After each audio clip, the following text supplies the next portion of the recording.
தேவ பிள்ளையே, நீ போகிற இடத்துல ஒன்ன கர்த்தர் தனியா செப்பரேட் பண்ணி வச்சிருக்கிறார். தனியா செப்பரேட் பண்ணி வச்சிருக்கிறார். உன்னால பாவம் செய்ய முடியாது. உன்னால பாவம் செய்ய முடியாது. நாதானா காந்தராரதே முடியாது.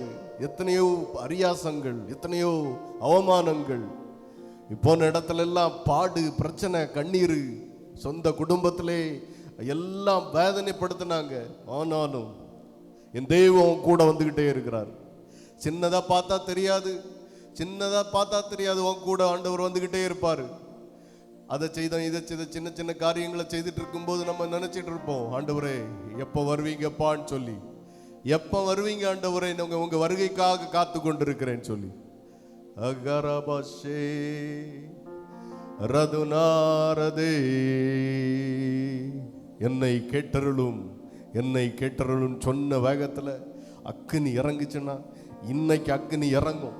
இன்னைக்கு எப்படி அக்கினி இறங்கும்னா, ஒவ்வொரு மேல அபிஷேகம் இறங்கும். அந்த அபிஷேகத்தை தான் இன்னைக்கு அக்கினின்னு சொல்றோம். Fire in the name of Jesus. ஆமாரா தனகந்தரே ரகபா ஷகபது. ஹalleluya. ஆமென். உன் மேல அந்த அக்கினி உளணும், உன் மேல அந்த அக்கினி போகணும். ஹalleluya.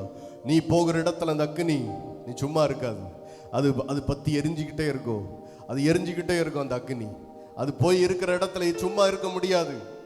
அது சும்மா இருக்கவே முடியாது. ஹalleluya.